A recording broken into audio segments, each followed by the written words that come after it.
The most inventive sequence in Nadaaniyan is the end credits.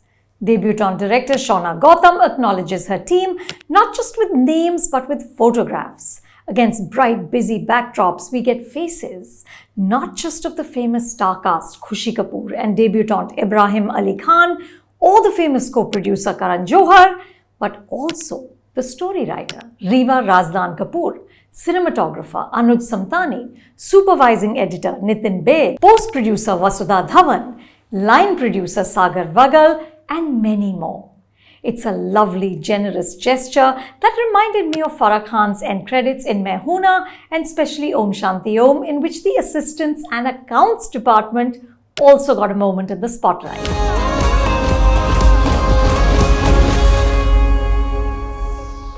Movies are a collaborative art, and yet these moments, when we celebrate the below-the-line talent, are too few. More salutations like this are required. The downside is that the film leading up to these credits isn't half as sparkling. Nadaaniyan is set in Delhi, but it takes place in that fantasy land Karan originated in Kuch Kuch Hota Hai. That film, now 27 years old, is a major inspiration for Shauna. Another inspiration seems to be the 2019 film The Perfect Date, in which Noah Centineo plays a middle-class boy in a posh high school who offers up his services as a date for hire. In Nadaaniyan also, much of the action takes place in an elite school called Falcon High. Pia, Khushi's character, who's a student here, tells us in a voiceover that this is where Delhi's pampered puttars and bigdel betis, whose therapy bills are higher than the school fees, come to study. This trope of the American high school in India comes from Kuch Kuch Hota Hai. You remember the cheerleaders, lockers, cola vending machine, and most importantly, no uniforms. Since then, Dharma Productions has recycled it in the Student of the Year franchise. This film could have just been part 3 of that. The students in Nadaaniyan, like the students in those films, have little resemblance to actual students. No one in the frame is unattractive or sweaty or even has a hint of acne. Each character is polished and styled, especially Pia, who has a fabulous wardrobe of mini skirts and boots.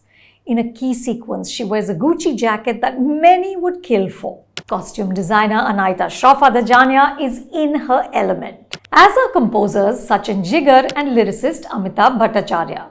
The soundtrack is gorgeous. The film has been shot like a glossy commercial with backlighting and soft filters. Arjun, Ibrahim's character, is supposed to be middle class, but of course this is Dharma's version of that. Arjun is the current avatar of Abhimanyu from the first Student of the Year film, who was also supposed to be the middle class student in a posh school, but of course he wore designer clothes. Like him, Arjun doesn't have a hair out of place. Neither do his parents, one a doctor played by Jugal Hansraj and the other a teacher played by Dia Mirza. The only hint that they might not be as affluent is that their home is smaller and the father-son heart-to-heart talk happens over a kulfi at a street-side stall. Meanwhile, Pia's parents live in a mansion. They're served by uniformed staff. Pia is so rich that she can afford to pay Arjun 25,000 a week to pretend to be her boyfriend. Now here's the thing. We don't go to Dharma Production movies looking for realism. This brand stands for gloss and glamour and pretty people, which is not a bad thing. Joy and eye candy are key reasons why we love the movies. And Karan, the undisputed master of the genre, infuses authentic emotion into all that blinding designer beauty. I've never seen a journalist dressed like Alia Bhatt did in Rocky or Rani Ki Prem Kahani. But that hardly mattered, because the writing had depth, the dramatic stakes landed, and the characters were memorable, especially Rocky Randhawa. Without this, however, all that fabulousness on screen becomes flatter than Khushi and Ibrahim's midriffs, which Shauna showcases without much logic. Arjun bears his chiseled six-pack because he wants to be the captain of the school debating team, and somehow his abs factor into this. Nadaaniyan is peppered with head-scratching moments like this. The writing, Riva, Ishita Moitra and Jihan Handa have done dialogue and screenplay, veers between clumsy and lazy. Perhaps hoping that nostalgia will camouflage the fault lines, they bring back Archana Puran Singh as Miss Bagranza, who of course played this originally in Kuch Kuch Hota Hai. That iconic scene in which Rahul delivers the Pyar Dosti Hai dialogue was recreated as a promo for Nadaaniyan, with Ibrahim doing his best to recreate Shah Rukh's cheeky charm, which honestly is an impossible bar to aim for. In the film, Ibrahim veers between average and awkward. He has won the genetic lottery. He's a replica of his father, Saif Ali Khan, so the charm is locked in place, but as an actor, there are miles to go. The emotional scenes prove to be difficult for him.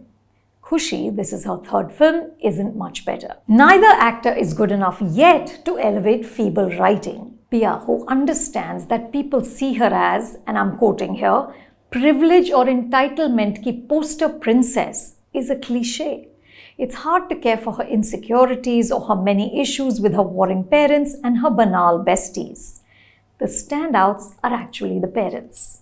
Mahima Chaudhry, Suniel Shetty, Diya and Jugal. It's amusing and ironic that on the one hand this film is so enamored by affluence, the surfaces are so pretty, but the story is also so simplistically judgmental.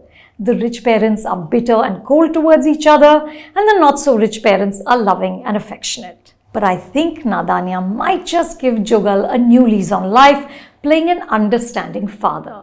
He has empathy and sweetness built into his face. That might be the biggest impact of Nadaaniyan. You could see the film on Netflix. If you like this review, do subscribe to The Hollywood Reporter India.